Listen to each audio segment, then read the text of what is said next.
Etapa uno: cinemática, movimiento en una aceleración. El movimiento rectilíneo uniforme ocurre cuando un objeto se desplaza en línea recta en una sola dirección con una velocidad constante y sin aceleración. Por ejemplo, un carro que se dirige a otra ciudad por una carretera en línea recta y lleva más de 30 minutos con la misma velocidad. En cambio, movimiento rectilíneo uniformemente acelerado ocurre cuando un objeto se mueve en línea recta y su velocidad cambia de manera constante. Esto significa que la aceleración, el cambio de velocidad, es siempre la misma durante el movimiento. En otras palabras, si un objeto tiene movimiento rectilíneo uniformemente acelerado, la velocidad aumenta o disminuye de manera uniforme con el tiempo. Por ejemplo, cuando un coche acelera a 10 km por hora cada segundo, está en MRUA. La aceleración constante se debe a una fuerza constante que actúa sobre el objeto. La práctica en el simulador. Sobre el movimiento rectilíneo nos permitió analizar en profundidad las características del movimiento rectilíneo uniforme, o sea, MRUA, MRU, y el movimiento rectilíneo uniformemente acelerado, que sería MRUA. Empleamos un sistema de flotación lineal y un generador de chispas para registrar con precisión los datos experimentales de distancia y tiempo correspondientes a un objeto en movimiento.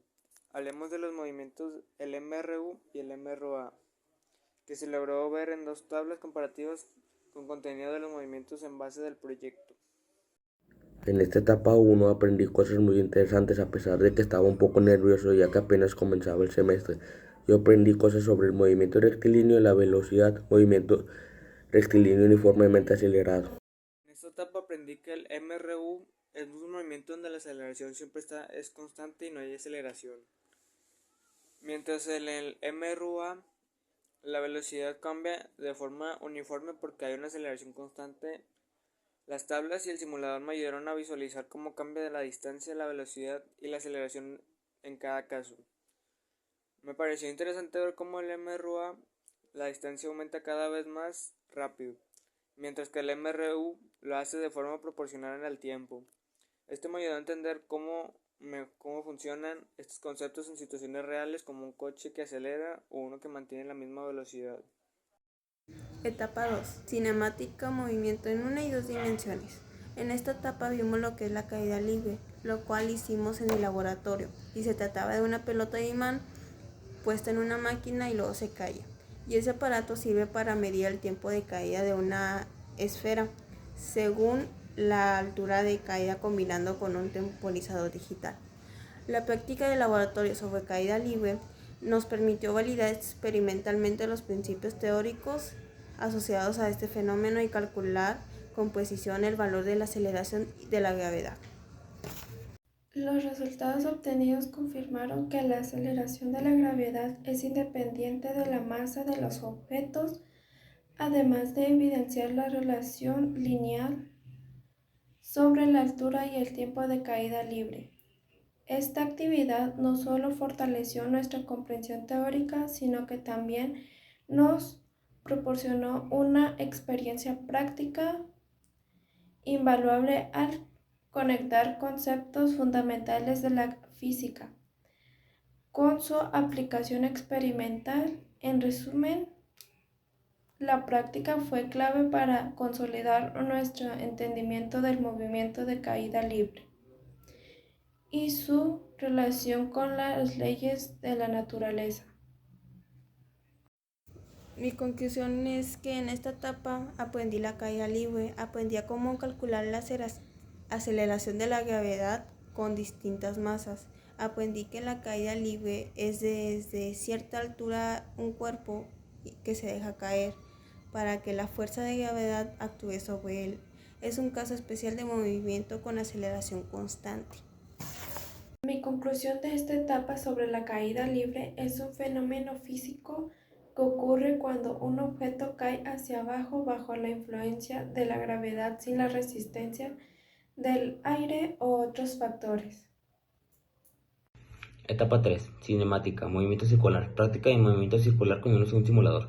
En el movimiento circular uniforme, la velocidad del objeto no cambia en su magnitud, pues siempre es la misma, pero si existe un cambio en la dirección del movimiento, por lo que podemos decir que este tipo de movimiento es acelerado. El movimiento circular, ya sea uniforme o no uniforme, se puede explicar desde el punto de vista de la primera y la segunda ley de Newton. La cinemática del movimiento circular es un pilar fundamental para comprender los numerosos fenómenos físicos. En el nivel preparatorio es crucial entender este tipo de movimiento. Se caracteriza por una trayectoria curva, generalmente una circunferencia. Las variables clave que lo describen incluyen la velocidad angular, la aceleración centrípeta y el periodo. Estudiar el movimiento circular nos permite analizar el comportamiento de objetos en rotación, desde ruedas y engranajes, hasta cuerpos celestes como planetas orbitando estrellas. Además, proporciona herramientas esenciales para predecir y describir el movimiento de cualquier objeto en una trayectoria circular, considerando las fuerzas que actúan sobre él y cómo éstas influyen en su velocidad y dirección. Este conocimiento no solo amplía nuestra comprensión teórica, sino que también tiene aplicaciones prácticas en áreas como la ingeniería, la astronomía y la mecánica. En conclusión, el estudio del movimiento circular es fundamental para entender fenómenos químicos que van desde objetos cotidianos hasta cuerpos celestes. Aunque el movimiento circular uniforme, la velocidad es constante en magnitud, la dirección cambia, generando una aceleración centrípeta. Este tipo de movimiento se puede explicar a través de las leyes de Newton. Considerando las fuerzas que actúan sobre los objetos, usar simuladores ayuda a visualizar los conceptos clave como la velocidad angular y la aceleración centrípeta, lo que tiene aplicaciones prácticas en áreas como ingeniería mecánica y astronomía. En conclusión, en esta etapa 3 aprendimos muchas cosas importantes sobre el movimiento circular, conceptos que están presentes en nuestra vida diaria. Estos temas son fundamentales porque explican cómo funcionan los objetos en rotación, como las ruedas, los engranajes o incluso los vehículos al tomar una curva. Además, este conocimiento es clave para diseñar tecnologías más seguras y eficientes, desde máquinas simples hasta sistemas avanzados como turbinas o motores. Entender estos principios me van a ayudar a evaluar la física que existe detrás de los fenómenos cotidianos y aplicar estas ideas para mejorar nuestra calidad de vida. Etapa 4. Dinámica de las aplicaciones de las leyes de Newton. La práctica con simuladores de dinámica resultó ser una herramienta sumamente valiosa para fortalecer nuestra comprensión de las leyes de la dinámica. Esta actividad no solo facilitó la visualización de conceptos teóricos, sino que también permitió analizar de manera interactiva el movimiento de diversos objetos y validar la precisión de los cálculos realizados. Gracias a esta nueva experiencia adquirimos una perspectiva clara y práctica sobre las leyes de la dinámica y cómo aplicarla en diferentes contextos. Además, brinda una preparación sólida para resolver problemas con fundamentos y situaciones analíticas.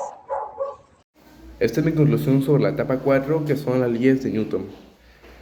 Pues yo pienso que las leyes de Newton han sido fundamentales para nuestra comprensión del mundo físico, ya que han permitido el desarrollo de las tecnologías y estructuras que han mejorado nuestra calidad de vida, como la aerodinámica y la astronáutica y la ingeniería civil.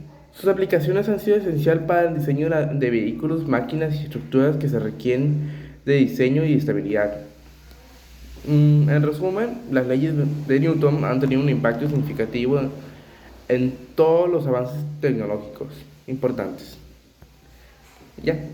Durante la etapa 4 aprendí más sobre las leyes de Newton y sobre la dinámica. También aprendí a cómo manejar vectores para la resolución de sistemas de fuerza. También aprendí sobre el diagrama de cuerpo libre y a cómo realizarlo. También aprendí un poquito más sobre los conceptos de masa, fuerza, inercia.